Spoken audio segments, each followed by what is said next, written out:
मेरा जूता तो पता नहीं, लेकिन हमारे फैंस जापानी यहाँ जरूर आ चुके हैं।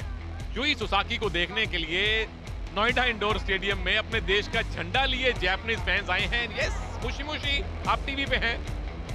जापान वाले भी हैं, नोएडा, बहादुरगढ़, बल्लभगढ़, नजफगढ़, दिल्ली वाले भी हैं। हाँ, मम्मी ने देख लिया, आप सब कुश्ती देखने आए हैं, ये अच्छी बात है। मनोज जोशी साहब के साथ कमेंट्री बॉक्स में मैं हूं सुनील तनेजा, और जिस पल का था हमको इंतजार, वो घड़ी आ गई। अंतिम पंघाल के सामने यूई आ गई। Ladies and gentlemen, welcome back. It's time to invite our wrestler. ऐसा कोई नहीं जो इनका फैन बनना रह गया हो बाकी। She is an Olympic gold medalist and an undefeated champion at the Pro Wrestling League 2.0. Please welcome Yui Sasaki.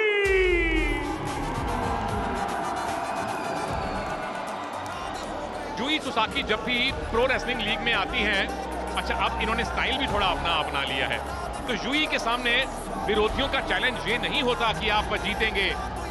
Challenge ये होता है कि क्या आप यूई से दूसरे राउंड में जाने को मजबूर करेंगे इस बाउट को, क्योंकि अब तक जो 4 बाउट्स आपने खेली हैं, एक में तो वॉकओवर मिला, दूसरी में आपने टेक्निकल सुपीरियोरिटी बनाई, तीसरी और चौथी में आप पिन फॉल करके जीती, और सारी बाउट्स पहले राउंड में जीती। ये जीतती नहीं है, ये वर्चस्व कायम करती हैं। ओलंपिक का गोल्ड इनके पास है, ओलंपिक का ब्रॉन्ज इनके पास है, और करोड़ों फैंस इनके साथ हैं। Ladies and gentlemen, UP dominators के किले की बनकर ढाल अब आ रही है, और एक चैंपियन अंतिम पंघाल। और करोड़ों भारतीयों की उम्मीदों की केंद्र अंतिम पंघाल, जो कि ना सिर्फ बाउट ऑफ द डे बल्कि bout of the pro wrestling league. और ये हरियाणा के हिसार जिले के बगाना गांव से आती है। बगाना गांव के लोग भी एक टकटकी बांधे हुए होंगे, और यहाँ पर जो महिलाएं हैं वो भी उनको निहार रही है कि भैया आप ही काम करो, अब तो बहुत हो गया। और इनके पिता किसान हैं, इन्होंने जमीन तक बेच दी थी इस लड़की को यहाँ तक पहुँचाने में, इस मंच तक। और ये कहती है मुझे लड़ना अपने भाई बहनों से बहुत अच्छा लगता है, पिटती हूँ मैं लेकिन चलता है, छोटी हूँ ना। इन्होंने भी 4 मुकाबले जीते हैं, और ये विजय रथ पर सवार है। लूज अटैक ना करें, क्योंकि ये मोहतरमा 4 बार की वर्ल्ड चैंपियन है। ग्रिप से बचे भाई, इनके ही बहुत जरूरी होगा। फर्स्ट राउंड में अगर पैसिविटी आ गई तो ग्राउंड पोजीशन पर ज्यादा अंक आपको नहीं देने। ये सारी कुछ हिदायतें हैं जो इस वक्त दर्शकों के बीच में सबसे ज्यादा चर्चा का विषय है। ये अंतिम पंघाल 53 किलोग्राम वेट कैटेगरी में भारत की सबसे लाडली रेसलर्स में से एक है, कोई शक नहीं। पर सामने है दुनिया की सबसे खतरनाक रेसलर्स में से एक यूई सुसाकी। तो आपके सामने रियलिस्टिक चैलेंज ये है अंतिम, कि क्या दूसरे राउंड तक आप इस बाउट को लेकर जाएंगी। और ऐसा नहीं है कि यूई हार नहीं सकती। जी हाँ, बिल्कुल। मैं तो ये कहूंगा कि यहाँ स्ट्रेंथ के मामले में, पावर के मामले में अंतिम किसी लिहाज से कम नहीं है, ऊपर ही है बल्कि। लेकिन यहाँ पर फ्लेक्सिबिलिटी की बात करें तो दोनों बराबर की हैं। 50 से 53 किलो में आई है यूई सुसाकी। इसका निश्चित तौर पर कुछ लाभ है अंतिम पंघाल के लिए। और जापानी दर्शकों का तो खैर जवाब ही नहीं है। जब भी उनका कोई प्रतियोगी बीच मैदान में होता है तो उसकी हौसला अफजाई करने में ये कोई कंजूसी नहीं बरतते। कंजूसी अंतिम भी नहीं बरत रही। आहा, क्या यहाँ से घुमा पाएंगी? यूई कोशिश कर रही है कि इस हुक की पोजीशन से घुमा के पॉइंट लिए जाएं, पर अंतिम का डिफेंस लाजवाब। ग्रिप से बच रही हैं, ये बहुत ही अच्छी बात है। और लंबे हाथ बाहर ना निकालें, बाहर हाथ निकालना बहुत मुसीबत का सबब हो सकता है।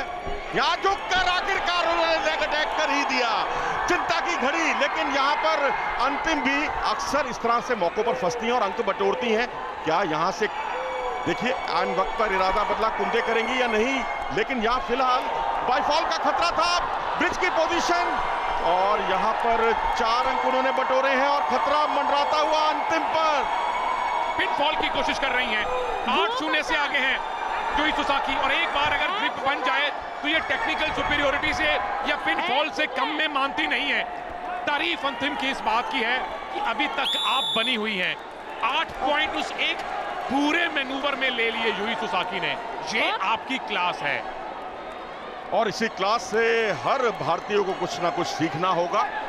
और यहाँ उत्साह देख सकते हैं हरियाणा के खेमे का, और बहुत ही दिलचस्प मुकाबला है, बहुत लर्निंग एक्सपीरियंस है अंतिम के लिए। अभी कुछ बिगड़ा नहीं है। ये देखिए लेग अटैक किया था खूबसूरती के साथ, सिंगल लेग अटैक, और उसके बाद यहाँ पर खेमे की पोजीशन का कोई लाभ नहीं उठा पाई थी अंतिम। आप दाईं खिड़की में देख रहे हैं, और यहाँ ये देखिए बाल बाल बची थी अंतिम। यहाँ देखिए ब्रिज की पोजीशन से खतरा टाला। गनीमत है कि वो ग्रिप नहीं बन पाई जिसकी उन्हें तलाश थी, जिस पर उन्होंने पहला मुकाबला भी जीता था, उसी ग्रिप से, फीतले की ग्रिप से। ब्रिज की पोजीशन, ब्रिज पर अच्छा अभ्यास किया है अंतिम ने, वो उनके बहुत काम आया। सुनील 40 सेकंड बाकी हैं। क्या पहली बार यूई सुसाकी की बाउट दूसरे राउंड में जाएगी? वीरेंद्र दैया साहब चाहते हैं कि ना जाए। हालांकि जब भारतीय कोच थे ओलंपिक्स में तो यूई सुसाकी के खिलाफ इन्होंने काफी काम करवाया होगा भारतीय रेसलर्स को, लेकिन यहाँ पे अब सबसे बड़ी चुनौती यही है अंतिम पंघाल के लिए। 8-0 की अच्छी खासी लीड आपके ऊपर है। मनोवैज्ञानिक तौर पे क्या आप उससे निकल पाएंगी? दूसरे राउंड में तो ये बाउट जा सकती है।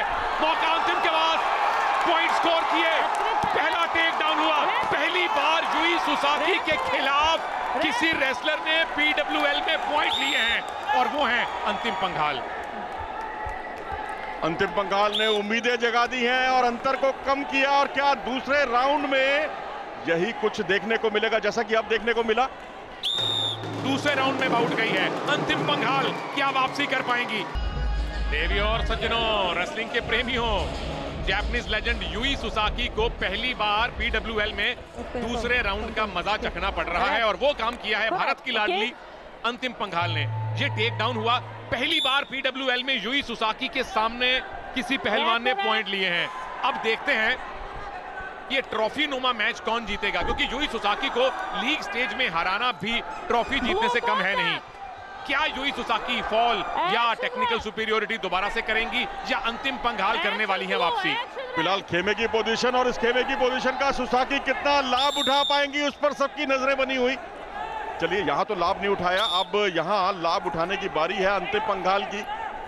और आखिरी क्षणों में, पहले राउंड के आखिरी क्षणों में जिस तरह से इन्होंने ताबड़तोड़ तरीके से पीछे आकर 2 अंक बटोरे थे, उससे उन्होंने उम्मीदें जरूर जगा दी हैं। सुसाकी भी सोच रही होंगी भाई अनिल, सुनील, कि जिस तरीके से यहाँ अन्य प्रतियोगियों को उन्होंने धराशायी किया था पहले राउंड में, ये कौन सी बला आ गई भाई उनके सामने? अंतिम पंघाल है जी, मचाती बवाल है जी। इनकी कहानियां कमाल की है। इनकी एक बहन नेशनल लेवल कबड्डी प्लेयर भी रही है, वो अलग बात है। क्या ये मुकाबला पावर मिनट में जाने वाला है? क्योंकि अब तक यूई सुसाकी ने पावर मिनट का मजा चखा नहीं है, और अंतिम पंघाल आपके पास पावर मिनट में भी पॉइंट है, आपके पास दूसरे हाफ में 25 पॉइंट है। पहली बार यूई सुसाकी को इतनी कड़ी टक्कर मिल रही है पीडब्ल्यूएल में। मजा तो तब है कि ये जो 2 अंक उनके आगे लिखे हुए हैं अंतिम पंघाल के, वो 8-8 में तब्दील हो। और यहाँ एक बार फिर से खेमे की पोजीशन बनाई लगातार इस राउंड में, दूसरी बार क्या इसका वो फायदा उठा पाएंगी?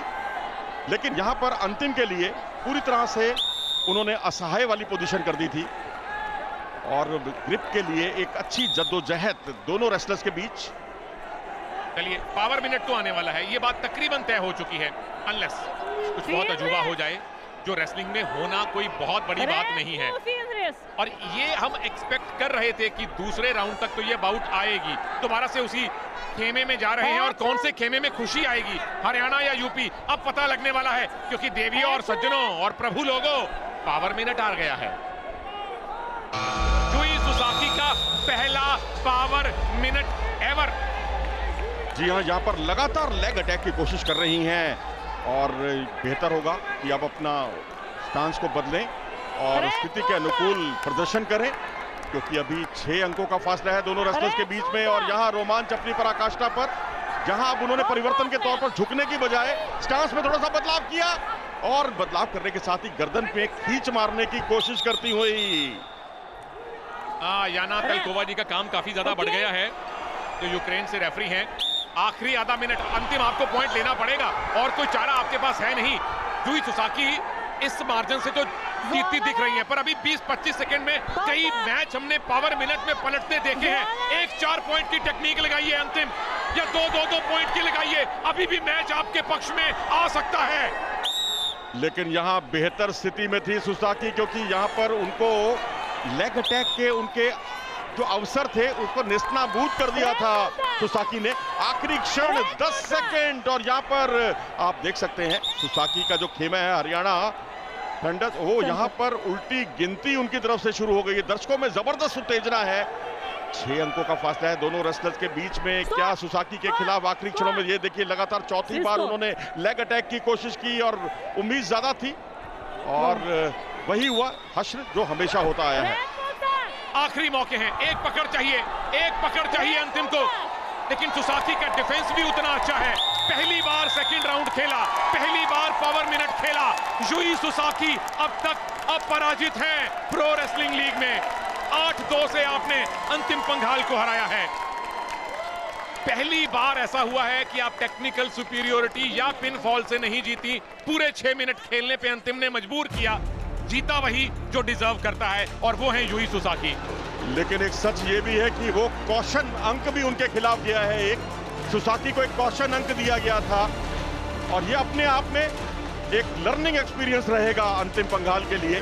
और सुसाकी के चेहरे की मुस्कुराहट और हरियाणा की तरफ से ढोल नगाड़ों का स्वर यही बयान करता है कि हरियाणा की टीम इस समय 3-2 से आगे हो गई है। ये है शशि भूषण प्रसाद, और साथ में जापानी खेमा जो उनके प्रशंसक हैं। एक हैरी बट की थी खूबसूरती के साथ ये शुरुआती दौर में, और उसके बाद से उन्होंने पीछे मुड़कर नहीं देखा। यहाँ पर एक खेमे का अवसर जरूर था, लेकिन उसका कोई लाभ नहीं उठा पाई थी अंतिम। और यहाँ आखिरी क्षणों पर ये देखिए बाल बची, और यहाँ ब्रिज की पोजीशन पर, जिसका उन्होंने बहुत अच्छा खासा अभ्यास भी किया है, और उस पर अपने आप को खतरा टालने में कामयाब रही। बहुत टाइम तक दिक्कत में थी अंतिम पंघाल। इस पूरे गोरख धंधे में 8 पॉइंट बटोर लिए थे सुसाकी ने, उसके बाद एक भी पॉइंट उनको मिला नहीं। पर इस पूरे मैनूवर में 2-3 मौके आए जब आप पिन कर सकती थी अंतिम को। वो अंतिम की पहली कामयाबी है कि सुसाकी जैसी निर्मम रेसलर के सामने आपने चित नहीं अपने आप को होने दिया, आपने टेक्निकल सुपीरियोरिटी नहीं बनने दी। आप पूरे 6 मिनट तक आपने खेलने को मजबूर किया यूई सुसाकी को। पर सुसाकी के लिए अंत भला तो सब भला। जीत आपको चाहिए थी, जीत आपको मिली है, और सेमीफाइनल से पहले एक कड़ा मुकाबला मिला है, क्योंकि आसान मुकाबले हर बार जीतेंगे तो फिर कभी ना कभी तो दिक्कत आएगी। हरियाणा का खेमा भी इसीलिए खुश है कि सुसाकी इस बार ज्यादा संघर्ष करके जीती है। ओलंपिक और एशियाई खेलों में या बड़े आयोजनों में आपको इस तरह की कई सुसाकियां मिलेंगी, और आपको वहां पर यही रणनीति में कैसे बदलाव करना है, ये एक लर्निंग एक्सपीरियंस है अंतिम के लिए। क्योंकि अंतिम जिस तरह से एक ही छोर पर अटैक करती गई लगातार, का कोई लाभ नहीं। एक काम करते हैं, तेंजिंग के पास चलते हैं जो कि चीफ लीग एडवाइजर है। Joined by the man who's been one of the driving forces behind the Pro Wrestling League, the chief league advisor, Mr. Tenzing Niyogi. Tenzing, great to have you here with us today. Thank you so much. And Tenzing, when you first planned the league with the founders, what are we seeing today? Like, how close is that to what we're seeing today as compared to what you've planned? No, it's been a fantastic journey with the promoters. PWL, this is the 2.0 season 6. It has a few pillars within itself. I think the first and foremost pillar is the storytelling pillar. What we have actually focused on is the fact that if the fans enjoy and know the stories of the players, they connect with the sport much more. That's one of the bigger pieces with all the Indian wrestlers, including the foreign overseas wrestlers. I think entirely when you see the social media, the fans have been contributing fantastically well. The second bit that we focused on at the beginning was the distribution network of this. Very, very critical when you're bringing an indigenous sport into the Indian sporting ecosystem. You need to focus on the distribution. We did linear broadcast, we did OTT, and we also did YouTube, which is now, I think, working on our favor, because anything with second screen viewing for kids 8 to 15-year-olds and the young adults, they're consuming that sport massively. So that has worked wonders, and what we've done is that we've not waited for the fans to come for wrestling. We've got wrestling to the fans, to their second screens. I think that has worked fantastically for us. Third, I think, is the fact that from the very beginning, we were very clear that you need to build a commercially sustainable model. The way this has been designed, when you look at the arena, it's not only designed for the on-ground audience, but also the on-air audience. The on-air audience is for the hundreds of the millions people who will be watching it on Sony, our partners, Sony Live and YouTube. But on-ground as well, we made some media assets, and I think that has worked in our favor. And fourth is the fact that it's an athlete-first scenario. And in athlete-first agenda, we are bringing something where this season is not going to be ending here. We are going forward with grassroots and state leagues, which will only bring more and more players into the foray, and of course, bringing in more akhada to arena kind of a scenario. And before we let you go, any message to the fans who've been coming in numbers and supporting the PWL? No, it's amazing. It's amazing for the fans over here and all the fans who are watching us on television. It's amazing. Keep supporting PWL. I must say that with season 6 today, Pro Wrestling League comes in a very unique category where a league has finished 6 seasons, right? So that's a very, very proud moment for pro wrestling and Indian sports in general. But it's been a pleasure, so keep supporting. And as we say, we are not working to grow fast. We are working to grow the right manner. And Pro Wrestling League is here to stay. Well, that's amazing. Thank you so much for joining us today. Thank you. Thank you. बहुत बहुत धन्यवाद यशा। और ये थे तेंजिंग नियोगी जो कि chief league adviser हैं पीडब्ल्यूएल के। अब अगले बाउट में मेंस 86 किलोग्राम कैटेगरी में अशरफ और मिखाइलोव होंगे ब्रेक के बाद आमने सामने।